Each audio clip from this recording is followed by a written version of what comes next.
Good afternoon, everyone. I hope you're all having a great day. Welcome to episode one of the Talk Test. This is the podcast for my running club, House of Runners. I thought, why not start a book club? Because that's something, in this age of digitization, one thing that we can do is buy books and flip the pages and read them. Now it was called for expanding your mind and reading wide and deep, books that are relevant to our times as well. Books on health, books on the AI movement, the AI development. Very few people know what AI is. So that's the gist of our podcast. We'll be basically discussing topics that are prime and center in our current world. But for this episode, we want to pluck apart the book Outlive by Dr. Peter Attia, who is a widely known figure, and he has his own podcast called The Drive. And this book is not new; it's been out there for a couple of years, but strangely, not many people are talking about it, or maybe not in this part of the world, the GCC. But essentially, he's calling for paradigm shift in the idea of longevity. Okay, shifting the mindset from the status quo of medicine, which is medicine 2.0, find and screen and treat disease with drugs, versus lead a proactively healthy lifestyle starting in the 20s and 30s, so that by the time you are in your 80s or 90s, ripe old age, you're ready and capable to live a fulfilling life, to live a functional life, and do what he calls a centenarian duathlon or decathlon. Sorry, decathlon being a bunch of activities he calls comprising that list of decathlon activities. It's nothing related to sports. It's simple things like carrying carrying your child or carrying heavy things, trying to get up from a lying down position. Things we really take for granted in our young age, but we're not fit to do, most of us not fit to do when we're old because of the slow onset of mainly four diseases. One is type 2 diabetes, cancer, heart disease, and then neuro degenerative disorders like dementia and Alzheimer's. But the main one that he highlights, and the number one killer apparently, is heart disease. In the United States, he says more than 2,000 people are killed from heart disease every day. That's equivalent of a September 11th attack, basically. I mean, it's alarming. However, we can't fearmonger. It's something that can be reversed if we take attention to what he says are the true causes of heart disease. And he tries to dispel some myths, some outdated views in the chapter 7 of his book. So, we're going to be talking extensively about heart disease and also a little about Peter Attia's motivations. And we'll try and see how we can take a more balanced approach. So, to join me in this discussion are four panelists, including myself. There's two doctors and then one Ironman triathlete. So, let's see how this one goes. Stay tuned. Good morning, everyone. We have a fantastic line of panelists here today, this morning. Everyone's looking good. Um, Dr. Balaji, Meqdad, Neil. If it's not too much, let's just go around the room very quickly and just introduce ourselves. So, who are we? What do we do? And then how long you've been in the UAE, then we'll go into the book. So, who wants to start? Balaji. All right. Hi, guys. I'm Balaji. I'm a surgeon by profession. I'm originally from Tamil Nadu, South India, trained in the UK, spent most of my life in the UK, and came to the UAE a couple of years ago. And I'm currently working in NMC Hospital, one of the private hospitals here. And my interest is GI surgery with a focus on what we call esophagus or the food pipe and weight loss. Weight loss surgery is one of my subspecialty, and I think that sort of ties in with the topic today as well. So Mhm. that's me. Okay, thank you. Neil? Yeah, hi guys. Great to be here. I work in talent development, which is on the behavioral side of managerial skills. I'm also an amateur age group triathlete. Yeah, and I'm very curious about this whole topic of longevity and how we can do better. What is our level of control on our health, etc. very curious about that whole gamut of topics, and it's a pleasure to be here with you all. Neil, how many full Ironmans have you done? Just out of Two so curiosity. two so far, yeah. Two, but Yeah, many half Ironmans.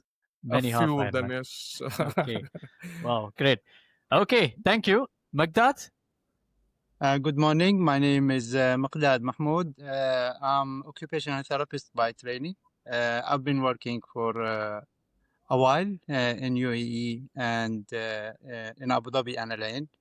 I'm also an amateur runner. I'm trying to do some running in different distances, and mainly I like trail running. And I really like these topics of longevity and how they affect life and how they improve the quality of life for people at the current age or later in their life. So I'm looking forward for this one. Wonderful. And I think you all know me, but just for the listeners, I'm Ronnie, and I've been in the UAE for nearly 30 years. I'm an engineer by training, so I have a little bit of that technical aptitude, but somewhere along the way, my life took a turn and I got interested in sports at a very early age, and I started training in a scientific way. And along the way, I started sharing those insights with people, and then the whole coaching thing took off. And what I started to understand was this is not more about sports as much as it is me helping people improve their lives. And so it ties in with what we're going to discuss today, which is medicine 3.0, starting early and looking at health in a with a long time horizon. You see, so that's why the book struck me, and I started reading this just a few months back. And Neil and myself, we go back a long ways actually. Not only doing sports but also doing podcasts. If you remember, Neil, we were doing a lot of back and forths during COVID time Yeah. when everyone was inside indoors. And we did some podcasts then, actually. Neil had some very nice insights to share on life and training and psychology and so on and so forth. And I thought, hey, why not make Neil one of the people I can, talk to about this book? So we were thinking of this book club at that time, and thought that we'll take some relevant books that not only align with current affairs but also tied up with stuff we do and how we can discuss that. So Neil said, yes, let's do it. But uh, some things happened and that had to get pushed out and pushed out. Eventually, we said, we'll do it in a bigger way. Let's invite some more speakers. So that's how I reached out to Meqdad and Balaji, and both I knew were very well versed on such topics, as well as you would be interested to read the book. So that's why we're here. So thank you again, gentlemen, for taking Thank you. time off from your busy schedule. So let's talk about longevity itself. There are two types of longevity, and I think Dr. Peter Attia, the author of this book, Outlive, which we're going to discuss. By the way, this is the book. For those of you who want to go purchase it, it's a bestseller. It's on Amazon. It's been a bestseller for many weeks now. But unfortunately, I don't know how many people are reading this book. It's a very important book to read. I think you could Yeah, end that sentence at reading. You don't know how many people are reading. yeah. Period. So Peter Attia is not new but it's interesting. He's a mechanical engineer, same background as me. Somewhere along the way, he made a shift to medicine, and there were a lot of things in medicine he saw that did not align with his worldview. And he had family members who were dying of heart disease and so on, and he completely changed his perspective on how to treat people with this new paradigm of medicine 3.0, which is what he talks about. And he calls his book an operating manual for you know for someone to practice real longevity. um, so right off the bat, he says things like, it's not about living longer with disease and lingering with disease, but it's about living long and well, right? He likes to talk about health span or quality of life over lifespan, whereas the current medicine practice is to talk about lifespan. How can we increase it? But what's the point if you're 80 and then for the next 20 years you're lingering in bed with disease? I think you would all agree we don't want to be in that situation. Is there anyone who wants to chime in on this from a personal? What's your idea of longevity, and um, or how have you changed that thought recently due to something that happened? If I may, yeah. Sure. from a cultural point of view, also, if we can say that, um, like we believe that the life of the person is already decided since he is born. So, the longevity, for me, it means living that life which has been for you with the optimum health and with the optimum functional ability. So it does not mean if you lived 50, 60, 80, 90, 100. It means for me that you continue practicing your life uh, with optimum abilities. And one of the guys, I think I heard him recently, that he was saying that we take things like waking up, getting in from the bed, going to the bathroom, brushing our teeth, putting on our clothes and go out, riding our car. We take these things for granted. But in a certain years in along our life, these things becoming a challenge.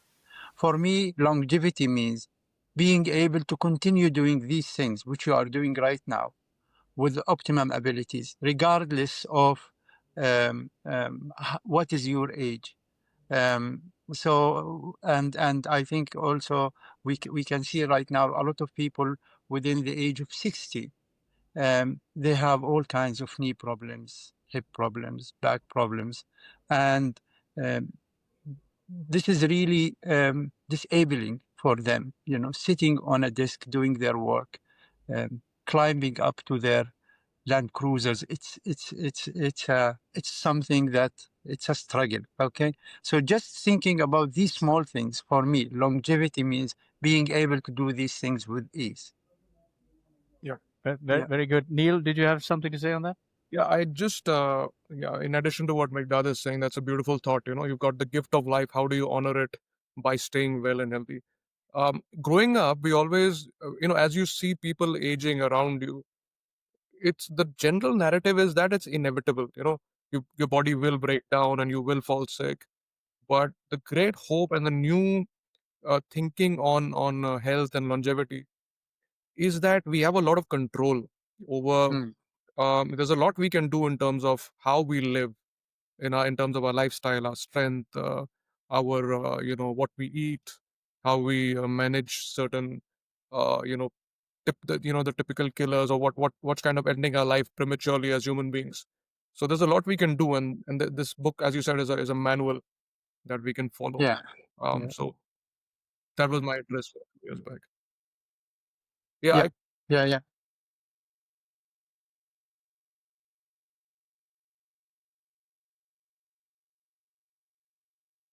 Okay.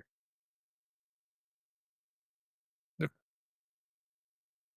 the Mhm. click is still moving here. Our voice disappeared. Yeah. you, so I think you guys read the book recently, right? I mean, you've just started reading it or something. I just bought it last week.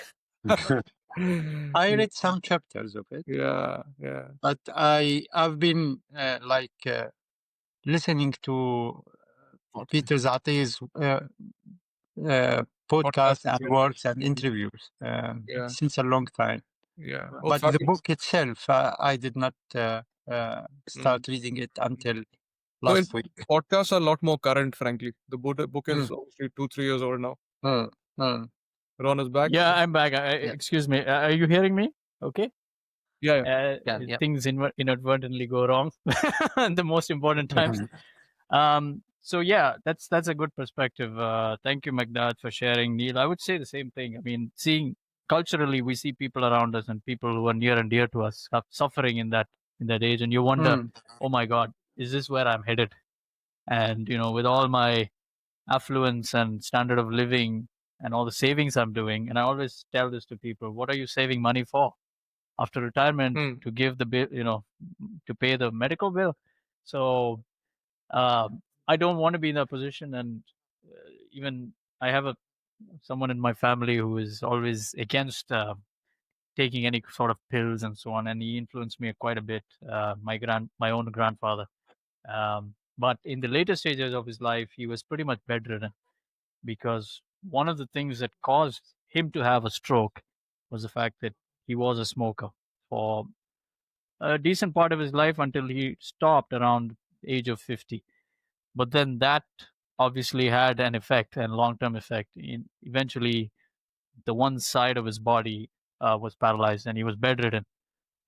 He lived to a ripe old age of 95. In fact, even his father, so my great grandfather, lived to 95 plus. These are old, they really struck a long innings. However, they suffered from either Alzheimer's, so my great grandfather lost his memory, and my grandfather lost his ability to move around. So those last years were in bed and in a bad position because others had to take care of him. So the impact on not only yourself but also those around you are huge when we get into these sort of problems, and that's why this book is so important to read. So thank you for that perspective. So Atia talks about medicine 1.0 and then 2.0 and then what he's promoting 3.0. So 1.0 is taking a guesswork on what disease might be caused by. Early on, people thought just breathing bad air or evil spirits caused disease. Then it led to the germ theory of disease, and people like the founder of the vaccine, penicillin, and these people did a lot of experiments and found out drugs.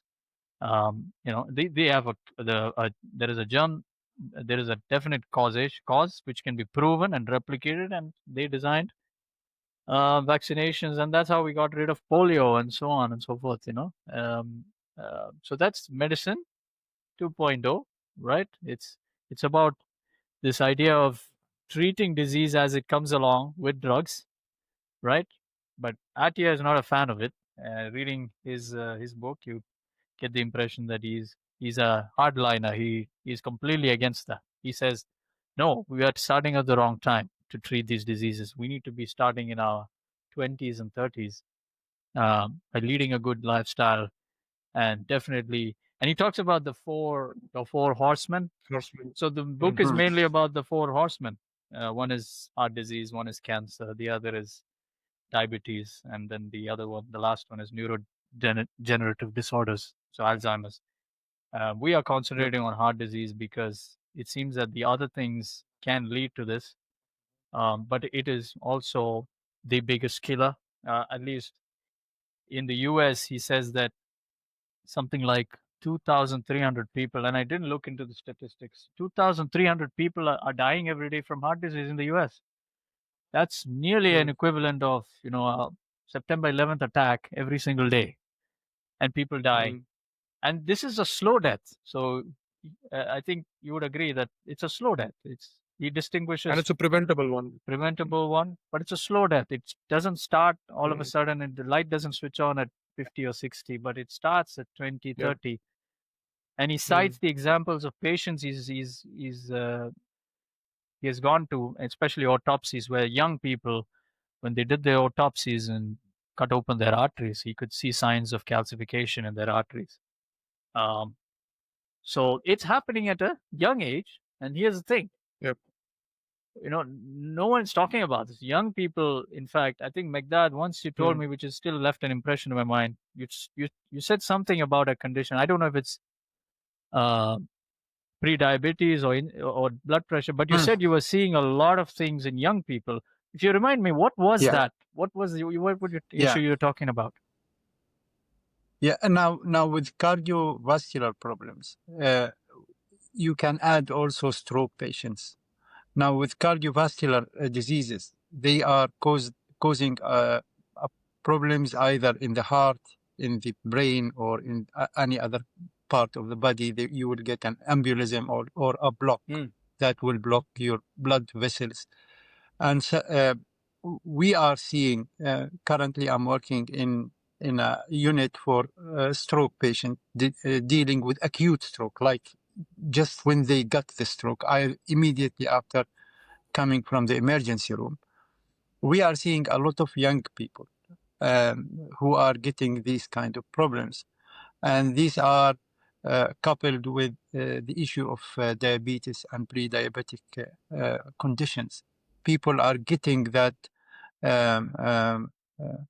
increase of blood sugar. They call it the metabolic syndrome. Yeah, all together combined, and it starts to be very much famous, or it's very much spread among the young people, which cause that kind of disease. But going back to what you were starting, I think not as a hardliner, but also usually the science and maybe the traditional medicine, they look at the disease when it's happened. The current approach is to prevent the disease, and that's why you find like a specialization called preventive medicine, which they study how to prevent, and there is the public health practitioners how to uh, to prevent, to make sure that the communities and the people are healthy before coming. And I always say that we as health practitioners or people, we should be an advocate of health, not advocate of treatment, because when the disease comes, you need to deal with it. And when it comes and when it shows its face to us, it has already damaged other things, and then you need to either treat the symptoms or go deep.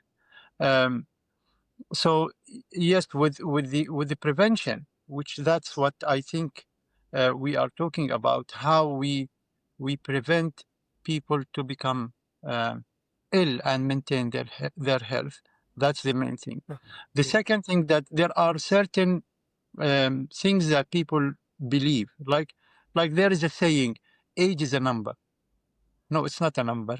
Ask me, age is a real thing, because our bodies are designed, are created in a certain way that they will adapt, and we will be slowing down. There are things that we cannot.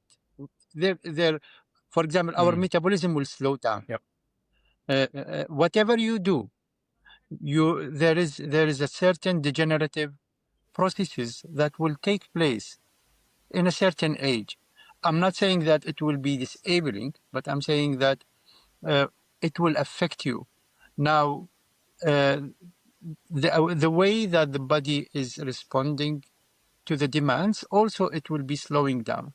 So our muscle, our elasticity, our ability to respond to things, it will be affected with age. How we can maintain it is exactly what he was talking about, using the arch and the bow, and how you can really stretch that period of time. But we need to respect age.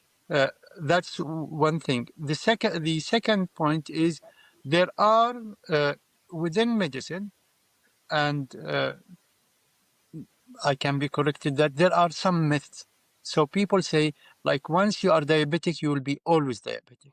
And these things can be challenged now, and people can start talking about it. And that's where I think one of the cardiovascular issue come from. It's like secondary sometimes to diabetes. Mm-hmm. Yeah. Yeah, that's a good perspective. I absolutely I agree here. But Balaji, did you have anything to say from the medicine? Like, what in Yes. terms of patients you're seeing early problems? Are you seeing more of that nowadays, or? No, I mean, I still think we are in what Atia calls the medicine 2.0. And in all fairness, before you introduced this book to me, medicine 3.0 was something, what's that? Okay. But after, I mean, I love this book, although it's just been on my desk for a very short period of time. I love the way he incorporates, uh, medical knowledge into layman's terms with scientific input and getting the right mix of people and experts. I think he's doing a great job for everyone around. And uh, you know, I love his analogy when he says medicine 2.0 is like he I think he compares everything to the Titanic, where in medicine 2.0 you're a passenger in the ship. So someone else takes care of you, and you just sit there. And unless there's a problem, where all the signs were always there, the ship was going too fast, it was foggy, they were disregarding messages, all that stuff, and things hit. And probably it's a bit too late in the middle of the sea, in the ocean. Medicine 3.0, he says, you're the captain of the ship. It's your So I thing. have a It's sorry if I can interrupt. So if everyone took uh, control of the ship, do you think you would have visitors in the hospital? Yeah. So maybe the Titanic is not the ideal analogy, but the fact remains that the current format of healthcare is more like sick care. Yeah. You fall sick, it's care. Maybe treatment. it's It's healthcare. treatment, isn't it? We're But treating, we're not preventing. We're just yeah, not preventing at all. and And with Yeah. yeah, please go, doctor. and I mean, an analogy in actual practice in my field I see is like being in the weight loss the field. And we were doing in the UK. If I just talk about weight loss surgery and then move on to Monjaro, weight loss surgery in the UK it's a multidisciplinary package where you educate the patients about their problems. They go on a diet, they go on an exercise, they go on nutrition, and then come towards surgery, and they continue it thereafter. So it's a whole package where it's not just about one particular thing. We get prevention and how to carry it on. In the world of Monjaro, they just go buy it off the shop. You take it, Yeah. and that's sad. It's seen as a big shortcut. There's no preventive aspect, or awareness is lacking. And I should accept in U.A.E. It's a big recipe for disaster. Just because the lifestyle is like, everything is there, sedentary lifestyle, the climate doesn't help, the heat doesn't help. Monjaro is just around the corner. You go and take it. So I think this book overall is an amazing thing for everyone to it just opens up awareness of what can be achieved with health span. It's about health span, isn't it? Where we looking at a longer, healthy life without disease and disability. Doc, can you just say that Monjaro, is that a pill? Is that what is that? Oh, sorry. Okay. It's that weight loss pill. It's Yeah, it's a So some pill. of us are sorry. not I'm sorry. familiar with It's that. a weight Guys, loss I want to hear injection. about it. Right. It's a Not weight loss. Kilimanjaro, not the mountain. I think Ronnie get excited when he hear Yeah, Yeah, Kilimanjaro. you'll disappear. I think everyone should climb Kilimanjaro, okay, that's absolutely interesting. I would something very regional to this area is when we talk about this issue is um, people are really stuck in their homes due to the heat. The heat doesn't help. For a good part of the year, you are facing tremendous heat and humidity. Um, but it's also a knowledge culture, and or at least it's very slowly turning into that, where people are stuck in front of the computers, long hours in front of the office. This is a central part of the world now and very strategic. A lot of businesses moving in. So work pressures and the time spent in front of computers in a stationary way is getting longer and longer. The heat doesn't help, and the quick, fast digitization of everything around us is not helping either. So how many kids these days are really playing with their friends outside a ball of soccer? Most of them are stuck in front of the the device. I mean, my daughter, I can say, has lost her friend who used to play with her until last month when she found out there's a game that now she can go online and play the game. So it's just funny enough, she finds her online now more than meeting face to face and playing. Um, Now, when I come to my coaching, like I said, I started taking an interest in um, telling my athletes that look, we're talking about a pyramid here, and to climb the pyramid, we need to address that base first, and the base is health. If you don't have health in place, there's no point in training and cramming things into your body when the machinery inside the body is simply not fit to take on that load. Um, as this thought process came to me, I said, look, I'm not going to take any clients until and unless I get a health report from them. And I made this mandatory where someone would have to go and get a blood test done proactively, and get some biomarkers tested out of the way. So in the blood, a typical blood test would, look at your hematology. It would look at your HbA1c, your lipids. A lipid panel is an extra thing that you pay for, I believe. So a complete blood check should address the lipid panel, so you could get your total triglycerides, HDL, LDL, VLDL, all of that good stuff. But in addition, I would say, look, I want you to test your thyroid panel to see what your metabolism is like. If that hormone is not acting correctly, you can have a host of problems. And I see that, and I've caught sight of, believe me, because I implemented this, I've caught sight of young people, a lot of young people having thyroid issues. I'm like, what's going on? Left and right, there's people with thyroid issues, people in their, mid 30s, mid 40s, and these are not old people, they're young, and they're on pills, and good athletes as well. And often they didn't know they had thyroid issue until they went and got themselves tested. So some of them are on pills. As a result of the thyroid acting out of whack, the weight is affected, the metabolism is affected. In everyday running practice, when I look at the data of the runners, they're either too high on their heart rate or too low. The people who are not producing enough thyroid um, uh, tend to show a lower heart rate. And normally, if people would say, "Oh, that's a great sign of health. You have a low heart rate. That means the heart is strong." Well, it could be strong, but there could be also other metabolic issues going on, like thyroid isn't produced in enough quantity. And on the opposite spectrum, you have those with tachycardia showing very, very high heart rates, and the thyroid is affecting that as well. And there's so many other areas where thyroid plays a role. Unfortunately, people just don't know this. And when you tell people about it, it falls on deaf ears. Oh, why should I go get a test? Inconvenience, money. Well, my insurance.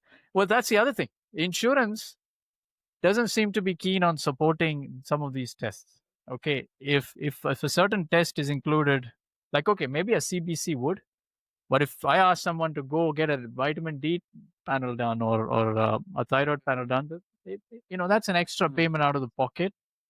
But my perspective on this, and when I convince people, I try to convince people by saying, look, it's an insurance. You're getting a clean, a clean bill of health, and sometimes you have to go and pay extra. But that's not the way I would like to invite someone to that, to propose someone to that need. I don't want to say, oh yeah, check with insurance, but if your insurance doesn't cover it, you'll have to cover it out, cover it out of pocket. I would love for health industry and the insurance providers to support this. Um, and I think we're slowly moving into that, but I'm not too much into this field to properly say that that is the way forward. Even other things in U.A.E like gratuity payments and all are outmoded, meaning they're outdated, and you need to go into a new kind of system where people are putting in life savings early on rather than taking a gratuity payment as a settlement later on. There's so many things that needs improvement, if you understand my gist. Um, Hmm. but I was just trying to bring it back to my own practice, that I'm seeing a lot of issues in young runners, particularly affecting metabolism. Insurance is geared towards medicine 2.0. I Yeah, think very the good point. economics of it, That's true. the economics And of it, frankly, works yeah, best. because You at the know, end of the day, PMD, it's your bottom line, right? Who wants to? which is why to use that Titanic analogy, you better be on your own ship, because no one cares about your health like you do. Absolutely. eh, And you are the ship. You are the ship. Yeah, You are absolutely. the ship, and you're the driver and the captain, and Yeah. whatever. Yeah.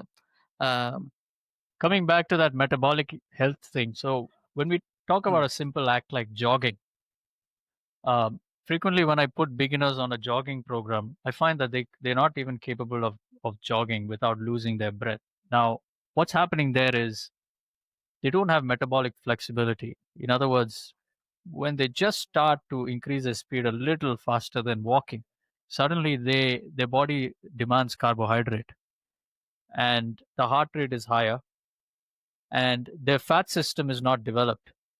So at the heart of House of Runners, and at the base of that pyramid, is the act of jogging. And I tell people, you can't run without learning how to jog and do long jogs, and you take it step by step, because uh, what we're trying to do is build metabolic health.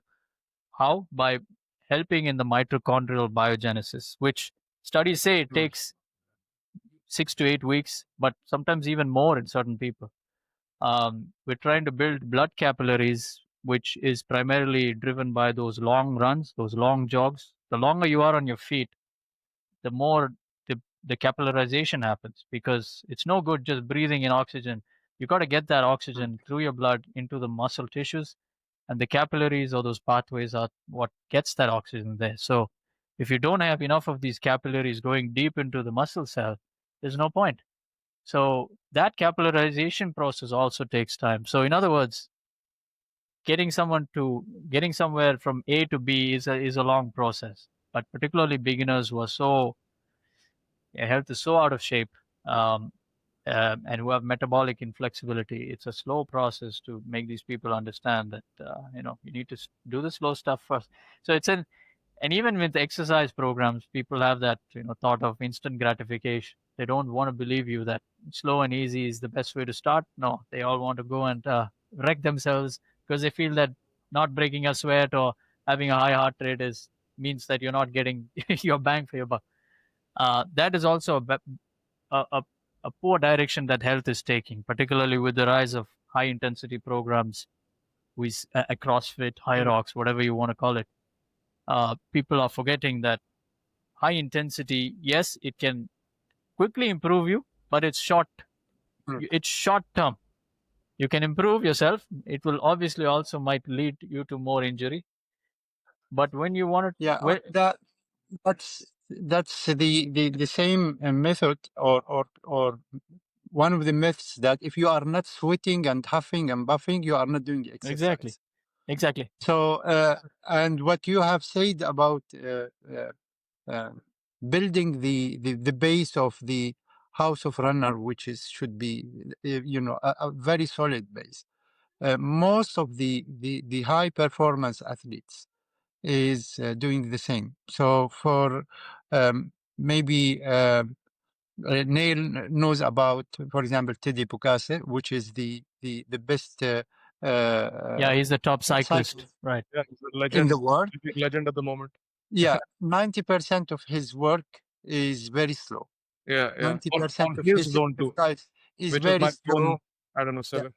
yeah, very easy kind of workout. Easy Now, for him in his intensity. Beyond the Most most. of it is easy for him, but I don't think anyone yeah, of because us can attempt what he calls easy.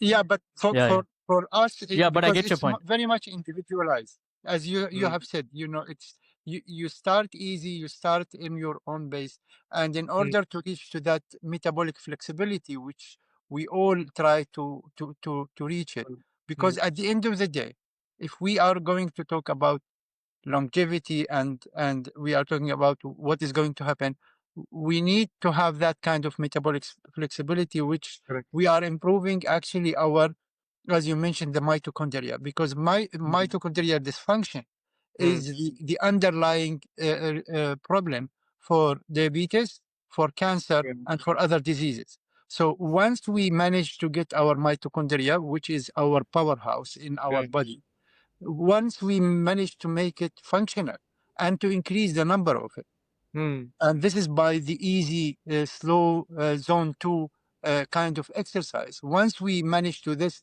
it means that it will have a big impact, or a good impact on our health and on our longevity, because mm, it means that our body going to respond nicely with the glucose.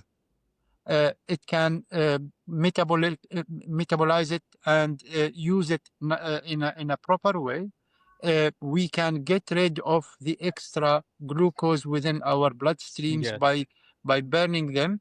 right. We can get a healthy liver, and then it will reduce the probability of having diabetes. And another one, which is now being called diabetes type 3, which is dementia. Mm. Dementia is very much linked with mitochondrial problems, with diabetes. And if we could do this, and this is why I think people should not really push to Yeah. to take things easy. Mhm. That's what I'm saying.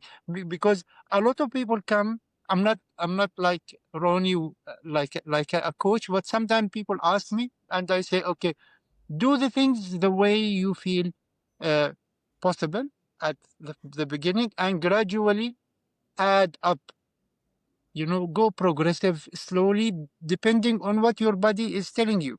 Because if you stay on your couch all the day, expecting that one day things will become better and you will be an exerciser or an athlete, it will not happen. You need to stand up, do a little bit of walk, do a little bit of jog, uh, walk with a purpose, try to build that kind of uh, heart rate and Mm.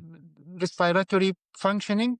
Once you reach to that stage, you can start thinking about participating with a run, with a race, and you need to take it easy Right. because Absolutely. as in the book you have mentioned the book.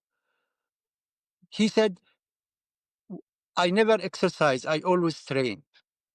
And he differentiate between exercising and training, and he said the training, he thinks, and I very much agree, training is when you are doing things for a purpose. Exercise is what the things that compose that kind of training. So if you want to do a trail, you want to become a trail runner, you want to become a triathlon, or you want to become an Ironman. So what kind of training you need to put for that kind of things, and what type of exercise you want need to add to achieve that Very thing. good. Yeah. So right now, what we are missing, everybody want to exercise, and once they do one thing or two and become sore or have pain in their knees or back, they will stop. Let's do what we want to do for our future. Yes. That's basically, and Absolutely. as you said, it's a kind of insurance, because the insurance will pay for us in a certain amount, but we can insure our body, our life, by taking that Yep. medicine, which is called exercise. If I can borrow an analogy from stocks, they say, you know, time time in the market is better than timing the market. Yeah. Time in sports is better than timing sports. Everyone is looking at performance, but no, if you switch it around and look at long term, what is exercise giving you for the long term? It's an insurance. Very good. I think I let's think let's Athiya said something interesting at maybe it's from a podcast. Exercise serves three purposes: aesthetics, functionality, and longevity. Most of us get caught in we exercise to look better. That's the aesthetics. Yeah. You have to also remember that you're getting more functional yeah for, let's say, the centenarian, yeah the decathlon, or whatever sport you're training for, and it's giving you the mitochondria and the health for your longevity. no, absolutely. I always tell people that when you do these tests, when you do the blood test, you're actually looking at what your engine is going through. Doing the blood test is like checking oil in your engine. You go to check, they check the oil by putting in the dipstick. They say, oh, it's clean. It's not. That's basically what you're doing here. Without, looking good from the outside doesn't mean looking great Exactly. Yeah. from the inside. So that's a good point. It's good we have tied this back to our sports, but I want to now move on to the crux of this book and what I want to talk about real quickly. Let's talk about heart disease. We discussed the mortality stats in the US. I don't know what it is for the GCC, but I would think something close, if not the same. I know that respiratory diseases like are quite a lot in the GCC. I think they're right at the top, uh, if not number one, mainly due to the air quality, and that I think we can agree that the air quality is not great. Um, but so we talked about lifestyle changes, how it can reduce the risk of things happening. But let's talk about, so this is where the mechanism of understanding heart disease is important. Mechanism.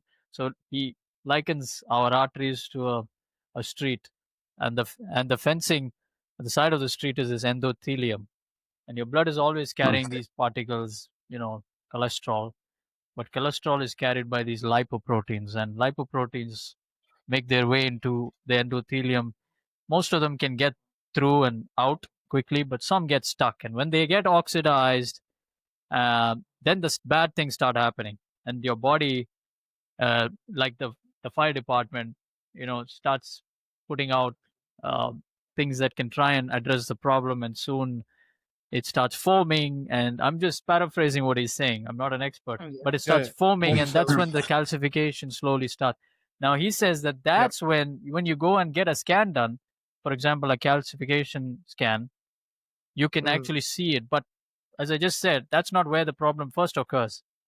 However, and I think Balaji, you can correct me. In the U.A.E, is there any place we can get a calcification score? Can we? How do we check? How do we scan ourselves in order to get these stats? Is it covered by insurance? Is it not? As far as I'm aware, once again, I take a bit of, because I'm not a cardiologist or anything into that, the heart side, but I did go and speak to a cardiologist Okay. yesterday, and said the calcium score is something you get on a plain CT of the heart. CT They scan. do and then they, I don't know how it calculates, but it gives you that score between 0 to 500 or something like that. But it is something which is done by getting a CT of the heart. It's a plain CT of the heart.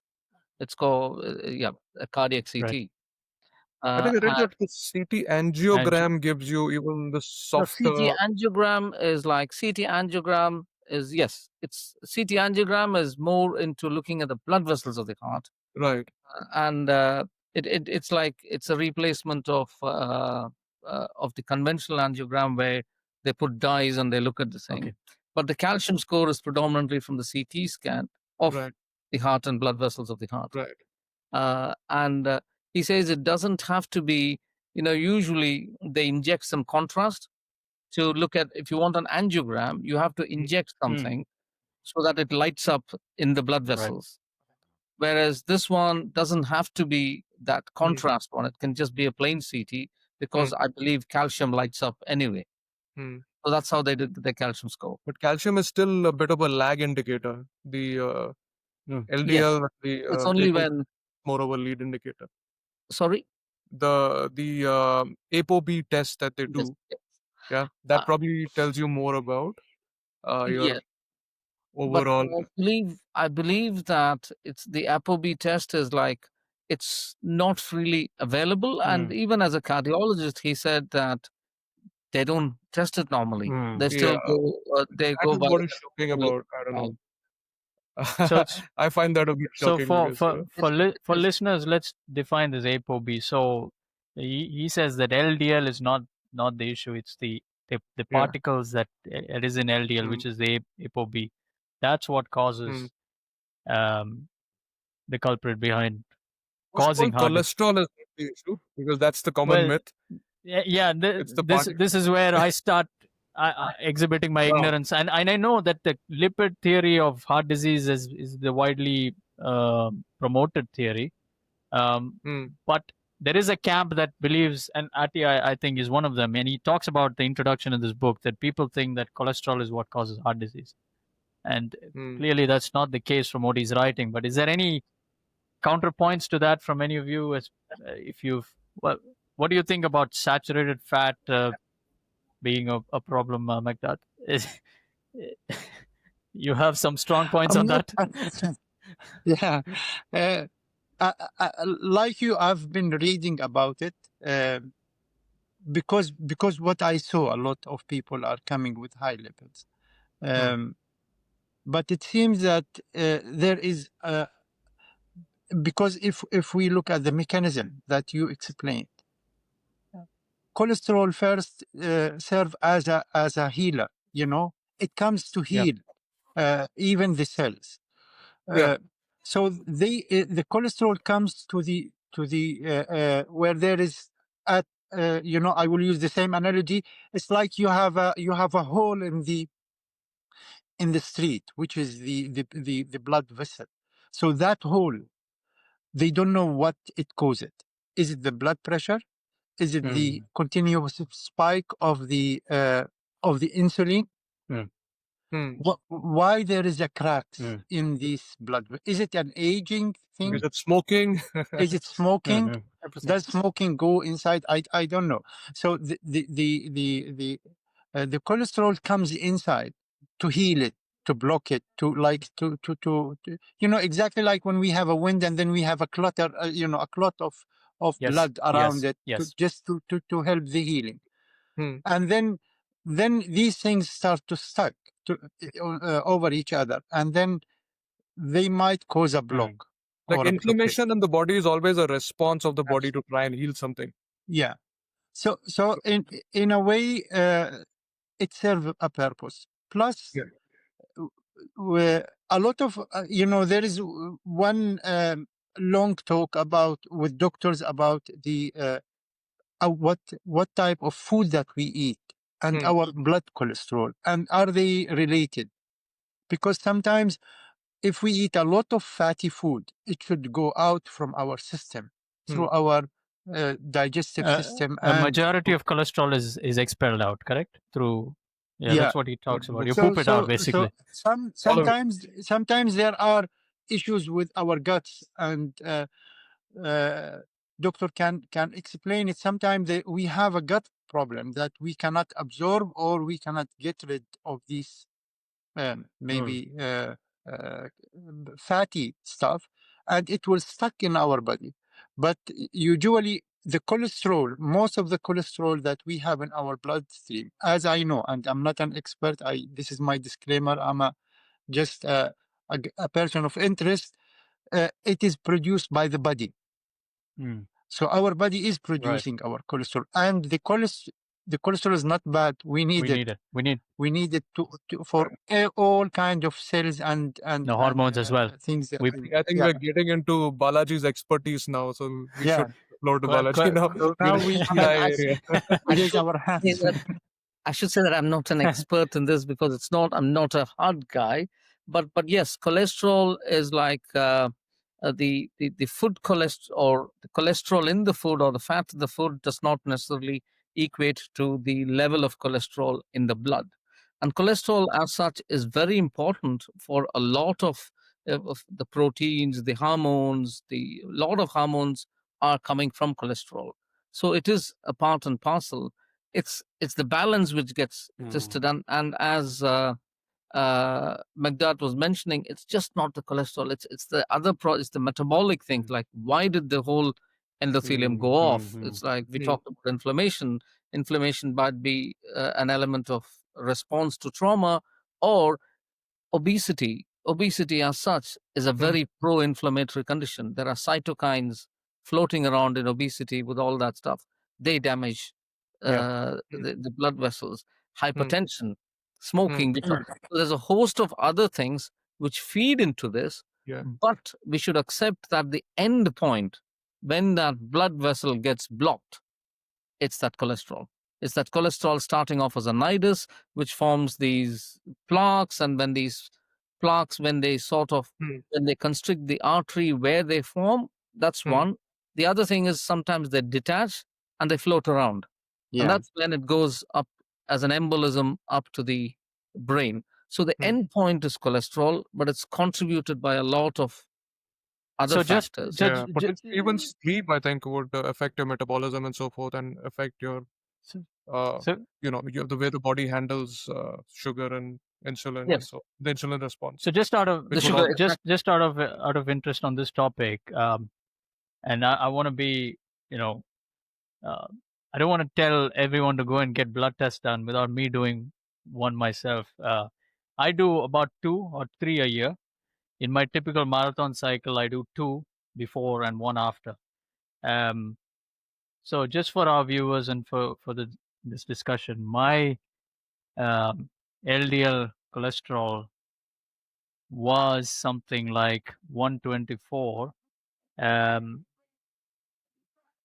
about on the in September. So LDL, so they say optimal is about less than 100.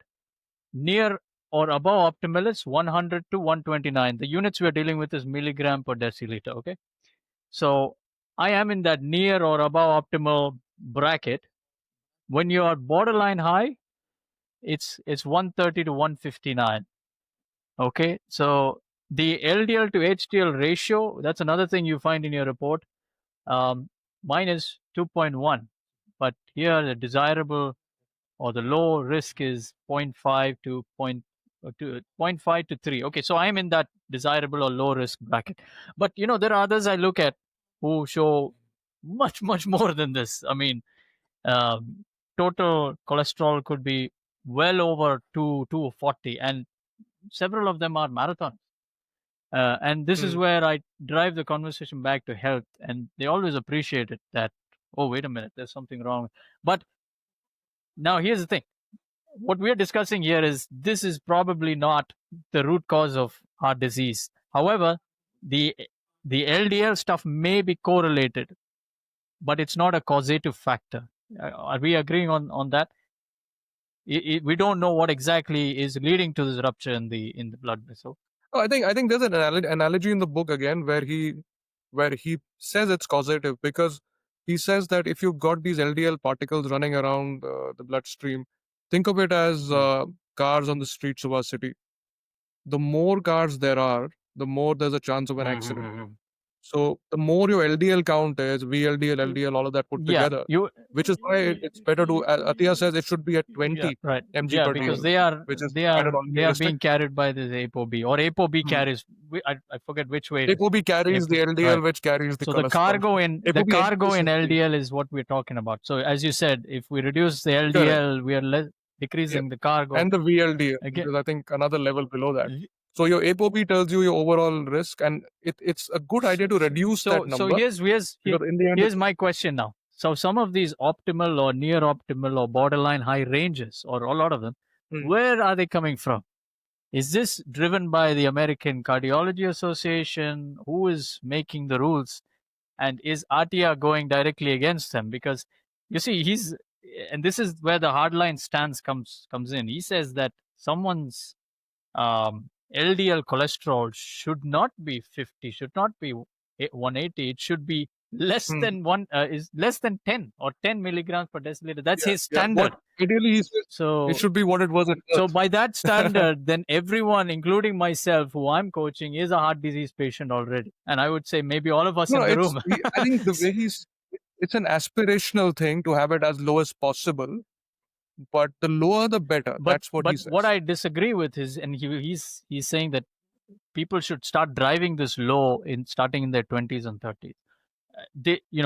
But using medication. Now, I don't fully agree with his stance on using statins and all these other medications he talks about, like PKSK9 inhibitors, which I don't even know how they work, but apparently statins have side effects, like muscle pain being one.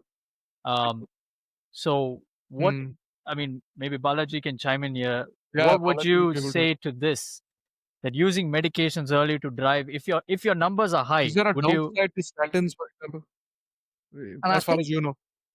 I mean, I think if the numbers are, I mean, I'm on statins because my Okay. numbers were high. Can you And, share what is is it a pill? Is it and you have to take a certain dosage? It's a pill. It's a pill. Okay. It's a cholesterol reducing pill. So it works. Okay. It works beautifully. And it's just a once a day pill. Oh, okay. And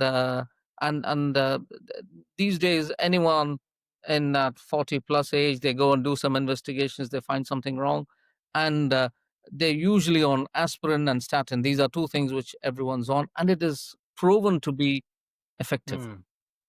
But it all comes to the balance, isn't it? I'm not sure, as you suggested, Ron, that I agree that we start testing at the age of 20, going and driving your levels, aiming for that less than 20, which means everyone should start statins at the age of 20. It's getting that balance right. And sometimes yes, what Peter Attia says is he does not like not doing anything. He always has to do something. And sometimes I see the other way. I see it as like, based on my practice in surgery and medicine, and especially in the U.A.E. and India, sometimes we overdo things. we overdo things in terms of either the tests or investigations or interventions. And personally, I feel surgery, even surgery is overdone. Mhm. I mean, Mm. there's always a risk benefit ratio, but it's that balance. You've got to get it right. And in the process of running behind stuff, you create harm. Mhm. You create Mm. harm. So what is the right balance? I don't know, but we've got to be aware that we don't overdo things and start off with, and Right. crazily going behind numbers and tests and all that. And sometimes masterly inactivity is good. Mm. On the But the whole concept in the bigger concept, I think it's the awareness. It's awareness of what's Okay. of the health concept and the longevity concept and the health plan has to be important. Okay. I think obsessing over the lifestyle and the exercise and the diet and the relationships, all of that is a great thing, but we don't necessarily have to. I think you're right that the medicating and getting into over investigation may not be ideal But the because other of bits are what we important. can do. But the foundational stuff, that's Very critical. true. Exactly your Ne- lifestyle, your exercise, those 5 things which he says, Yeah. except the supplements, the other 4, I think it's Okay. very, very important. Neil, And the big problem is awareness. Neil, on that point, Yeah, can you? from my point of view, Sorry, Ronnie, Meqdad, one minute. I just wanted to yeah. hear. So Neil has made some dietary interventions long before. He instead of, I mean, Guys, I know. I have to go. Oh, okay, no problem, Balaji. Thank you so much for your time. I'm really sorry. I've Nice got to meet you, Balaji. Yeah, Nice to meet you. catch up sometime again. Thank you very much for your perspective. Okay, thank you. Thank You. You guys carry on and have a good day. Just, Okay, shall I just yeah, leave on this?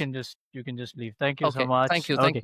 Worry about Neil, that. you made some dietary interventions. If you can just take 2 minutes just to share. Yeah, So what have you done with your diet? No, it's basically preferably the Mediterranean diet. So the simplest thing you can do is remove or reduce processed food. I think the rule of thumb is if God made it, it's good. If man made it, it's probably not good. So, like oranges are great for you. Orange juice is basically sugar. So, so what I've just tried to do is don't have seed oils. Okay. The olive oil is a great way.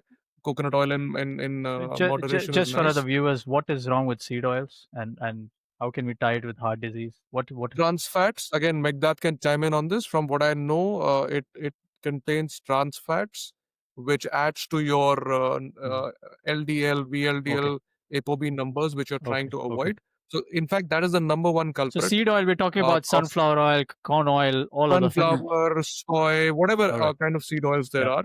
Those are hyper processed, and they drive a lot of these molecules, which add to your metabolic dysfunction and so forth. So that, and just, to try and eat fresh. If it's in a bottle, I avoid it. I don't have sugar. As far as, it's not that I'm very strict about it. I do have dessert off and on, but general, things like sugar, things like processed food, if they're out of your diet in general, that's probably a good way to go. I'm sure Meqdad has some thoughts on Have this you as done well. anything similar like that, or what? I tried. I reduced my weight by going a little bit of very low carb diet. Low carb. Okay. I cannot say it's a keto because I was not really religiously following it. But very low carb. I want, and as Neil said that as long as you are eating the least processed food, it will be much healthier. The more you are reducing the added sugar is very good, very much healthier for everybody.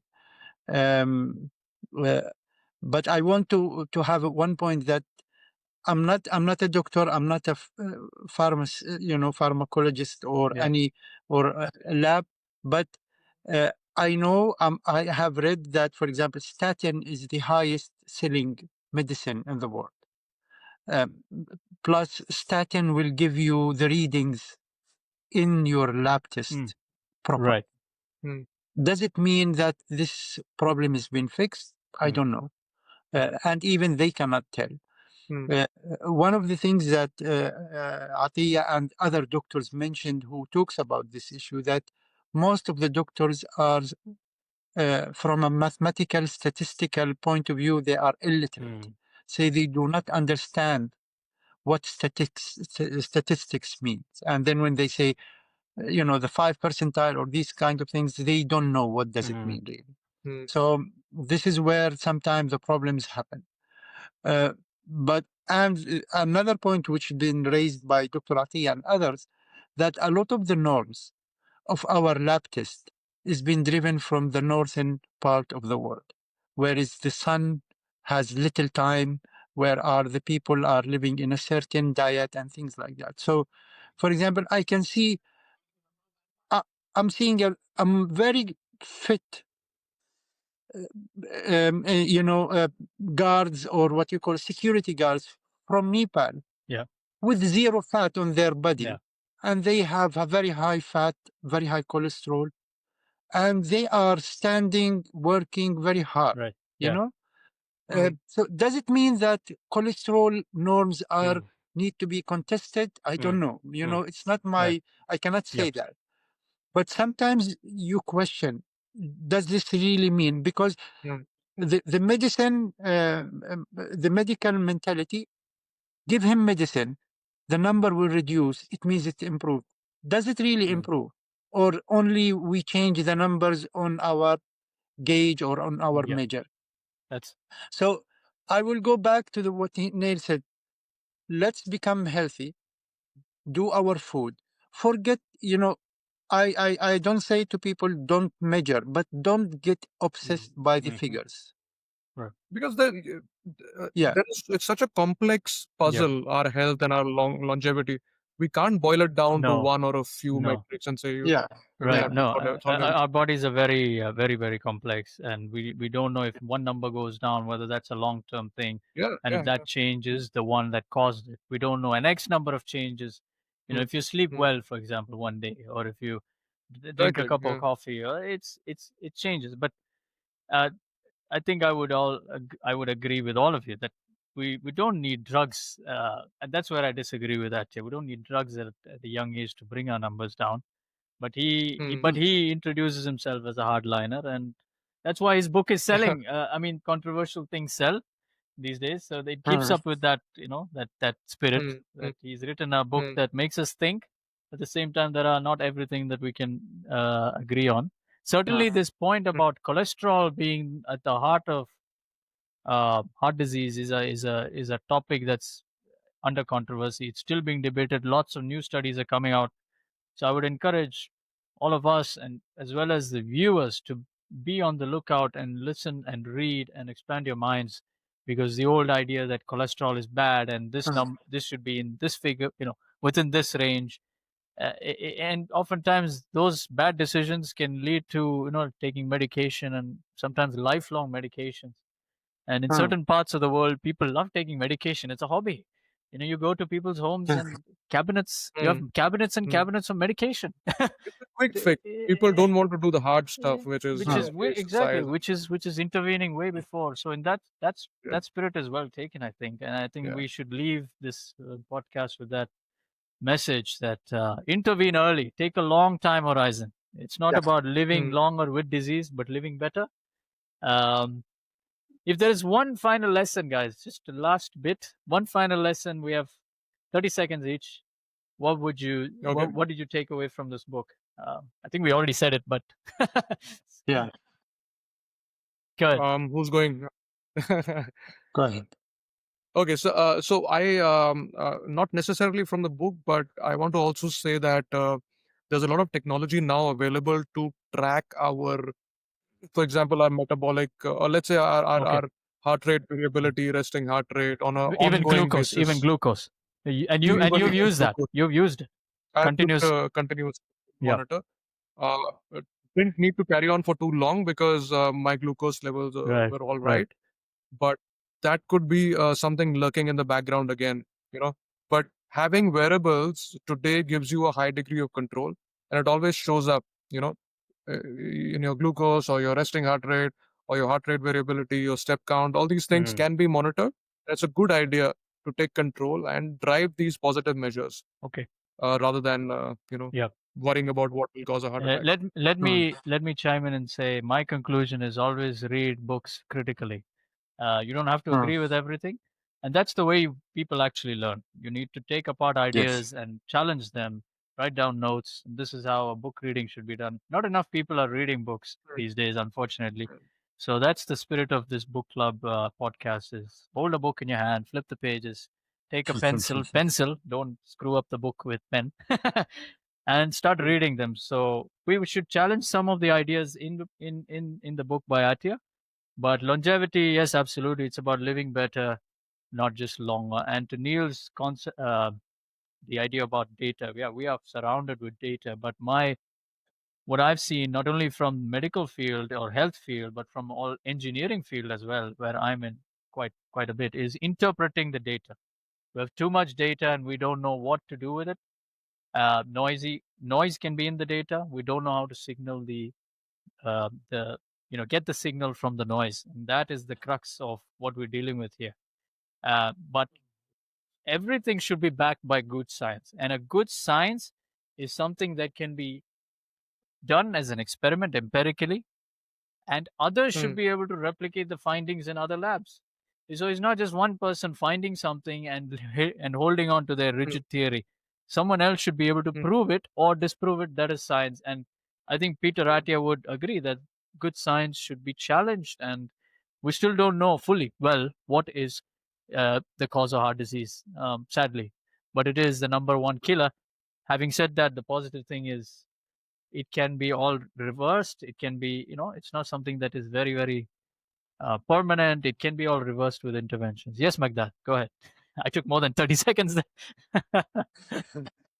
Yeah, I think what I think what we can give like the final message or the carryover message from this book or from this is that people can have a ability to change their life, and they can put their goals mm, forward. I always in my readings, I always looked at that the people were in the history. Um, they were in their horseback. They were doing things while they are in the 60s and mm, mm. 50s and 55. And now we are retiring at the age of Yeah, 55 or 60. So retirement is like rest on peace, just preparing for the next life. This is I think that we need to really reconsider that we should stay on our feet. We should keep doing things. We should put like short goals. I want to be able to play with my child, with my grandchildren. I want to be able to walk to the masjid. I want to be able to pray properly, not on a chair, just go down on my knees and up. So all these small things, and we try to achieve them by keeping healthy, doing what we need to do at this age, in order for when we reach on that time, we can do very them good. in a very smooth way without complications. Very Yeah. good. That's a good news that we can all change our lives. We don't need fear mongering, and that's Mm. counterproductive. That you tell someone, "Oh, sorry, you have the writing on the wall, and there's nothing you can do." So on that thought, let's all hope to stay mobile, sharp, and fulfilled, and let's hope we can be and do all the things that he talks about, the centenarian decathlon at age 100. Yeah, let's hope we can be there. It's not about being an Olympian, it's about staying fulfilled and functional fitness, right? To be able to move, to lift things, and be Yeah. without show. Thank you so much for your time, Thank you, guys. gentlemen. And it was a great, great discussion. Thank you. I will stop the recording Thank now. you. Thank you. Thank Thank you.